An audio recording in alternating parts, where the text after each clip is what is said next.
Olá, meu nome é Aline Machado, sou assistente executiva, trabalho na empresa Sion People Center e também estou na TV Relacionamento.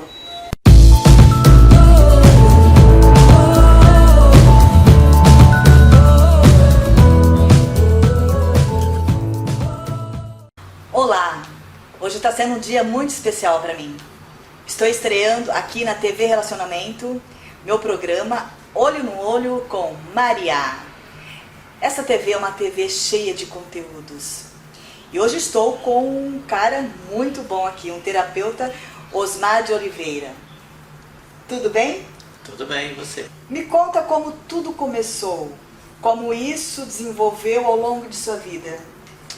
Antes, porém, eu queria agradecer o privilégio, a honra de você ter me convidado aqui para o programa, para a TV Relacionamento, que é a sua estreia aqui hoje. Então isso para mim é uma honra, você ter me convidado e fazer parte do seu programa nesse contexto.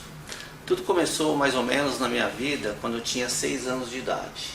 A minha mãe se separou do meu pai e aí ela era filha única, ficou muito perturbada, muito confusa com tudo que estava acontecendo. E então eu, com 6 anos de idade, comecei a explicar para ela o que ela deveria fazer. É lógico que eu não entendia nada do que eu estava falando, eu tinha 6 anos de idade. Mas ela tinha uma percepção de que aquilo lá fazia sentido para ela.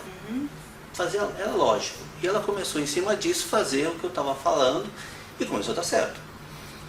Ela achou isso curioso e começou a espalhar para os vizinhos dali do bairro o que tinha acontecido. Não deu outra... O bairro todo, o bairro não digo, mas a rua pelo menos, foi todo mundo na minha casa se consultar comigo, né? Eu tinha 6 anos. Que lindo!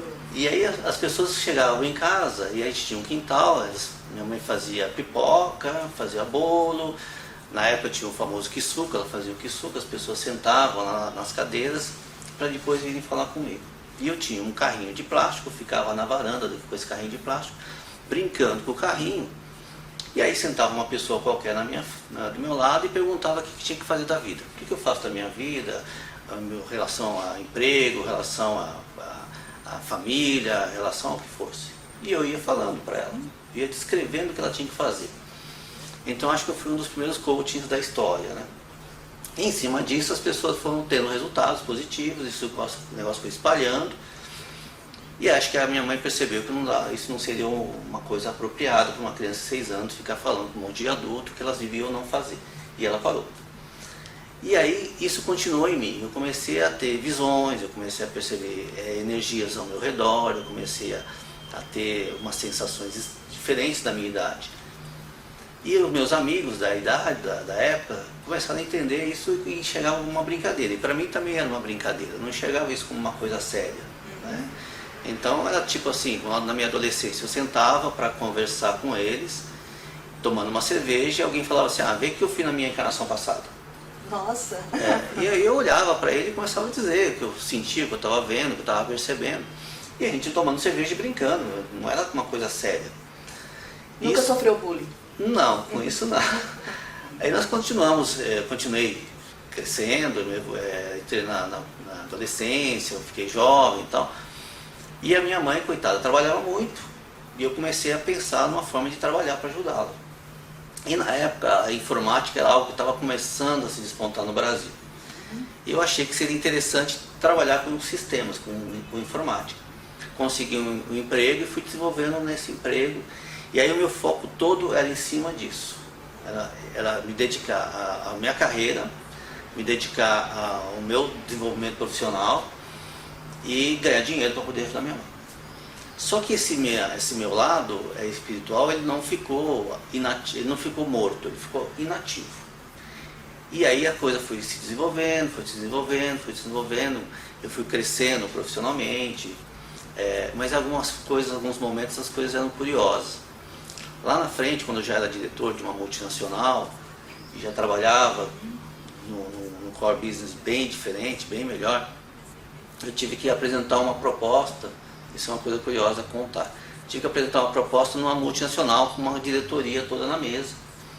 E eu sentei lá com a proposta, abri a pasta para dar uma folheada na proposta. E quando eu estava fazendo isso, o que aconteceu é que eu olhei para as pessoas que estavam na sala e o alemão que estava na ponta se transformou num negão. Nossa! O outro estava com uma roupa romana. Putz. Aí eu comecei a olhar aquelas cenas e comecei a falar, agora como é que eu vou conduzir essa reunião? Como é Sim. que eu vou fazer isso acontecer? Imagina, né? Você tá assim E vê uma pessoa do lado da outra, né? Ou se transformando. e eles, lógico que eles não sabiam disso, mas eu estava conseguindo perceber essa situação toda. E eu comecei a enrolar com a proposta, como se eu estivesse avaliando a proposta, se ela estava coerente com o que eu ia dizer. Mas na verdade eu estava enrolando mesmo. Esperando que aquilo lá sumisse.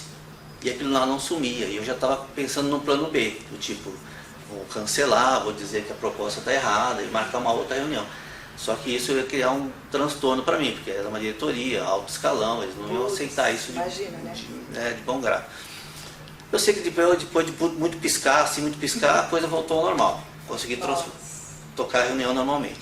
Então, para mim, isso sempre foi uma dificuldade, sempre foi um problema. Nossa. De ver coisas, de perceber situações, de sentir coisas diferentes. E em alguns momentos eu usava até a meu favor. Por quê? Porque eu sentia que aquela proposta, por exemplo, não ia ser aceita.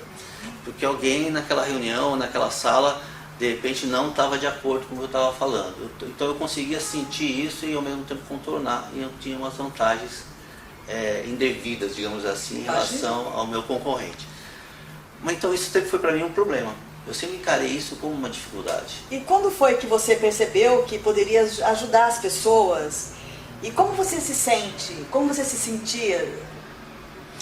Isso aí não foi uma coisa natural, né?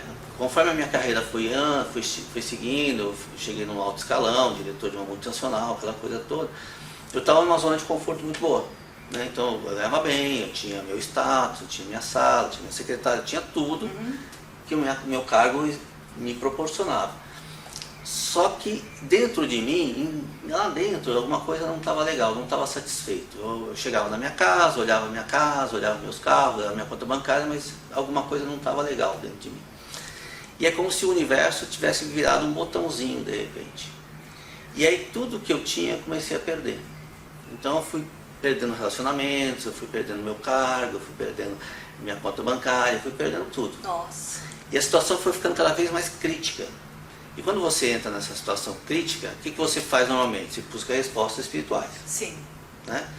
E primeiro você tenta no teu network profissional. Não funciona, você começa a ir para o lado mais espiritualizado.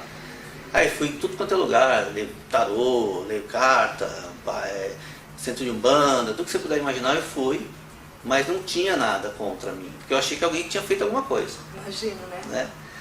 E eu chegava lá, as pessoas falavam assim, não tem nada para você, só tem um negócio espiritual que você precisa fazer. Eu falei assim, o que é? Eu não quero fazer nada, eu quero voltar ao meu status, eu quero voltar a ganhar meu dinheiro. Ser normal. Ser normal, eu quero voltar a ser normal. Esse processo não foi um processo rápido, demorou-se assim uns 5 anos. Nossa, muito Porque, tempo. porque eu tinha que aceitar isso primeiro. E eu não aceitava e a coisa ficava difícil. Eu não aceitava, a coisa ficava difícil. Eu não aceitava, a coisa ficava cada vez mais difícil. E aí um dia, eu conversando com uma terapeuta, já no desespero total, ela falou assim, por que você não faz uma consulta comigo? Eu fiz a consulta com ela, e nessa consulta com ela, alguma coisa dentro de mim se modificou. E nessa modificação, eu comecei a tentar entender, então, o que acontecia comigo. Foi aí que eu entrei na ciência quântica. Olha. Porque, por curiosidades ou não, eu cheguei em casa aquele dia, olhei para o meu notebook, abri meu notebook, e eu raramente assisto alguma coisa no YouTube. Abri o YouTube e estava passando uma palestra sobre ciência quântica. Nunca tinha ouvido falar. Mas você estava ainda trabalhando como... Não, já estava... Financeiramente, como que você estava se Estava quase zerado. Tudo parado? Tudo parado, perdi tudo, estava no negativo. Eu tinha uma casa que eu estava tentando vender, não conseguia. Minha mulher... Estava sem grana para sobreviver? Sem grana. Putz, nossa. Vivendo de favor. Muito difícil. Né? E aí, quando eu comecei a ler sobre ciência quântica, comecei a estudar aquele negócio de ciência quântica, eu falei, cara, mas isso aí tem a ver com o que acontece comigo. Essa ciência é mais ou menos o que acontece comigo. Sim. Foi a partir daí que eu comecei a tentar estudar mais profundamente essa ciência. Né? Que ela não é nova, já existe desde a época de Einstein. Mas aí quanto mais eu estudava, mais eu me entendia. Que lindo. Quanto mais eu estudava aquilo, mais eu me entendia. Mais eu estudava, mais eu me entendia. E aí algumas coisas aconteceram também com essa terapeuta e outras terapeutas que falaram assim, ó, você tem que começar a trabalhar com isso. Né? Esse é o teu legado. Teu dom, né? É o teu dom. Não adianta você fugir, exatamente. Não adianta você fugir da sua realidade. Você tem que trabalhar com isso. E o trabalhar com isso era difícil, porque eu não conhecia ninguém que fazia isso. Eu não sabia como fazer, não sabia nem como começar. Porque naquela época acho que não falava muito, né? Não. De física quântica, Não. terapia quântica, né? É. Hoje não, hoje está bem tranquilo. Hoje está mais disseminado, né? Mas Naquela época deve não ter tava. sido bem difícil, hein? E aí, nessa minha tentativa e erros, né, de tentar fazer a coisa, eu fui descobrindo métodos de trabalhar com isso. E fui acreditando mais também nisso, porque é como você ter um dom e você não sabe nem como usar e não sabe nem se esse dom vai te favorecer ou não. vai ajudar ou não. Né? Aí aconteceram alguns fenômenos curiosos. À medida que eu ia usando, eu ia me sentindo bem. À medida que eu ia ajudando as outras pessoas, eu ia me sentindo mais satisfeito comigo mesmo. À medida que eu ia desenvolvendo esse trabalho e ajudando as pessoas, eu me sentia mais grato do que quando eu fechava um negócio. Que lindo! Então, apesar de eu fechar negócio de milhões, eu chegava para casa e não me sentia satisfeito. E quando eu ajudava alguém, fosse da forma que fosse, eu me sentia bem comigo mesmo. E aí, a partir desse momento, eu comecei a entender que o meu caminho era esse, era desenvolver esse trabalho cada vez mais e deixá-lo cada vez mais palatável para as pessoas, mais simples e pulverizar isso da melhor forma possível. Então hoje não foi uma coisa fácil, não, porque foi muita resistência da minha parte, eu resisti muito por ignorância minha mesmo, mas hoje eu vejo, olhando para trás, que era necessário e é o que eu quero fazer para a minha vida, não quero mudar disso, pelo contrário, quero desenvolver mais ainda. Então essa é a tua área principal, essa que você escolheu realmente trabalhar? Eu como venho de uma área de negócios, né, a minha parte de negócio foi a vida toda fui fazer negócio, eu hoje, meu foco principal é esse, é ajudar o próximo, desenvolver a consciência do indivíduo, fazer com que ele entenda os seus processos individuais, mas eu acho que dá para fazer muita coisa de uma forma muito mais estruturada, que hoje que esse mundo não é muito estruturado, vamos virar um mundo muito mais estruturado, onde todo mundo consiga participar e todo mundo consiga colaborar. Um dos meus trabalhos, acho que o trabalho principal, é justamente o que a gente chama de regressão, né? Ah, sim, regressão. Então, chega uma pessoa para eu atender, ela chega com um tema que eu nunca sei qual que é, pode ser financeiro, pode ser relacionamento, pode ser amoroso, pode ser familiar, não importa. E a gente tenta achar no passado dela, porque no meu modo de ver, nós somos um eterno contínuo. Uhum. Nós somos um eterno contínuo. Sim. Nesse eterno contínuo, todas as coisas que aconteceram na sua vida lá atrás, está aqui agora, no seu presente. Só que você não lembra mais. Então esses gatilhos do passado, eles se manifestam em algum momento. Sei lá, alguém que você conhece, você não se identifica muito bem, uma profissão que você escolheu, você não se destaca muito bem, o seu dinheiro não rende, você ganha dinheiro, mas você gasta. Então todas essas situações, essa ansiedade que muita gente carrega, tem uma origem que ela desconhece. Tem uma origem lá atrás que ela desconhece. Então quando eu faço esse trabalho junto com as pessoas, eu primeiro entendo qual que é o problema dela, qual que é a questão principal dela. Feito isso, eu junto com ela, entra o meu dom nesse sentido. Eu junto com ela, eu vou até o tempo passado dela, e lá a gente consegue identificar o que aconteceu. A gente vai reviver aquela experiência dela. Muito lindo, né? E no reviver a experiência dela, ela vai começar a entender o que aconteceu lá e que se reflete aqui. Então existem vários mecanismos de fazer isso. Eu coloco sempre em 3 níveis. Eu descrevo para ela, por exemplo, eu estou vendo um vaso vermelho. Você está vendo esse vaso vermelho? Ela vai falar, sim, estou. Quando ela fala sim, estou, eu não sei se ela está vendo porque eu estou induzindo ela a ver, ou se ela está vendo de fato, nunca sei. Ela pode dizer para mim assim, não estou vendo vaso nenhum, mas eu sinto que tem um vaso. Eu prefiro que ela sinta do que ela veja. Aí é um nível mais profundo. E se ela vê e sente, aí está perfeito. Aí a gente consegue trabalhar essas emoções, essas lembranças, de uma forma a trazer à tona tudo que aconteceu lá atrás. E no trazer à tona a gente consegue entender quais são as relações negativas ou positivas daquela vida com essa vida de hoje. E aí a gente consegue identificar e achar soluções para resolver. Ela mesma acha, de certa maneira. Ela mesma entende os seus processos e ela mesma resolve. Eu não preciso interferir muito, eu só mostro para ela quais são as partes mais difíceis da vida dela que ela precisa entender. E como você aplica a terapia quântica nesse tratamento? Então, isso é uma terapia quântica. Por que eu chamo de quântica? Porque na ciência quântica, o tempo e o espaço, que eles chamam de tempo e espaço, ele não existe. Ah, tá.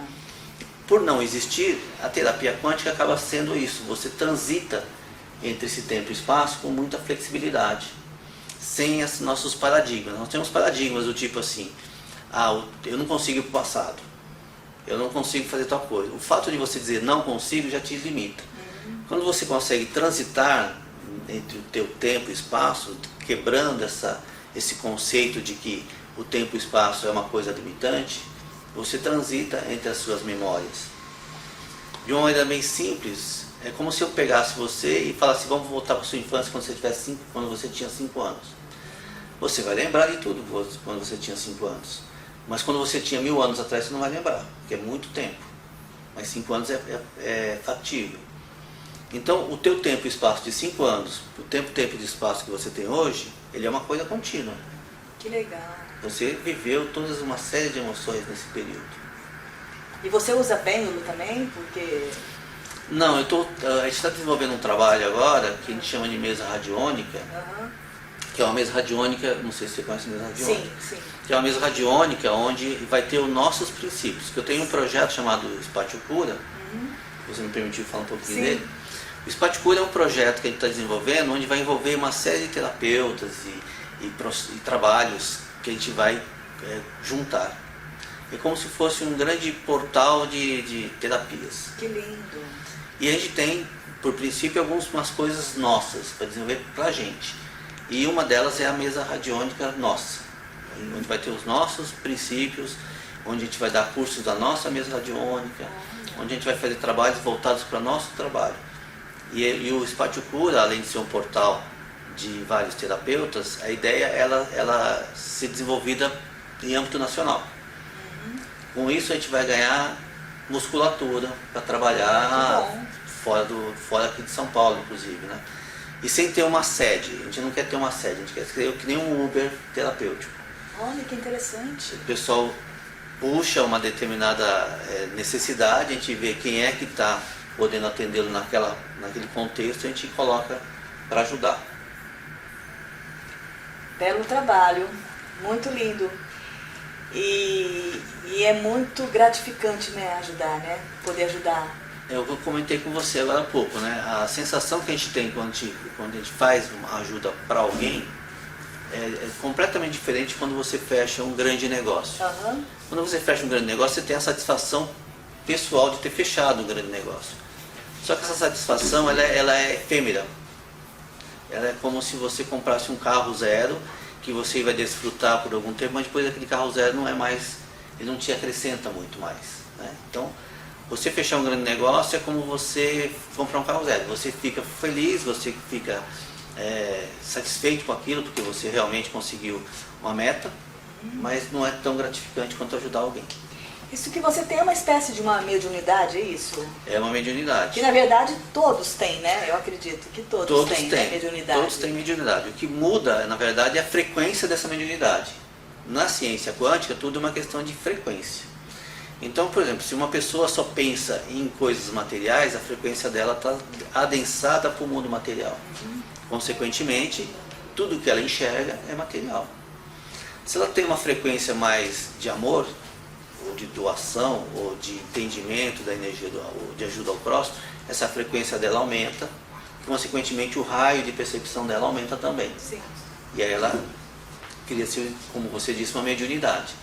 E pode ser qualquer coisa, pode ser audiência, clarividência, eu tenho de tudo. Eu vejo, eu escuto, eu sinto, eu transito entre tempo e espaço, né?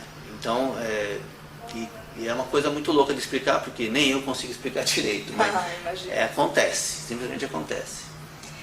Ai, mas é muito gostoso, né, ouvir essas coisas assim, né? Eu acho que Eu acho que todo ser humano tem que ter esse equilíbrio emocional. Já pensou se todos tivessem, né?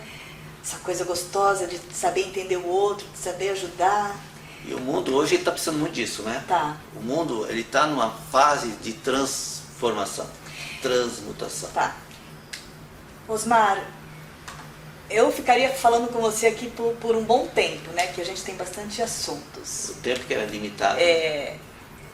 Que mensagem você deixa agora para quem está nos assistindo? Uma mensagem boa, gostosa, assim.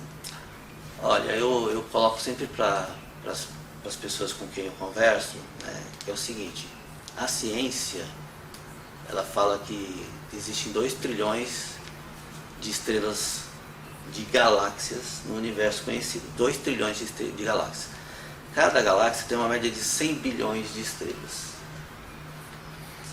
E pegando o nosso planetinha aqui, que é uma dessas infinitas estrelas, existem bilhões de seres aqui nesse planeta. Mas existe só um de você. Só existe só um. Então você é exclusivo nesse universo inteiro. Sim. E a ciência já fala de multiversos, já fala até que podem existir outros universos. E mesmo assim você é único, você é exclusivo. Então toda vez que você se maltrata, ou quando você se denigre, ou quando você causa algum mal a si mesmo, é um prejuízo enorme para o universo. Porque você está deixando de contribuir com o todo. Lógico, é claro que todos nós não conseguimos resolver as coisas muito sozinhos, a gente precisa do próximo, do outro. Mas procurar mudar a sua frequência de entendimento de si mesmo já é um grande avanço. Que lindo isso. Eu sou uma estrelinha, você é uma estrelinha, você aí é uma estrelinha. Todos somos estrelinhas. Todos somos estrelinhas. E quero agradecer você aí que está nos assistindo. E agradecer especialmente a você, que foi um prazer. Continue nessa jornada linda. E é isso, até a próxima. Obrigado pelo convite. Obrigado por tudo. Fiquem com Deus.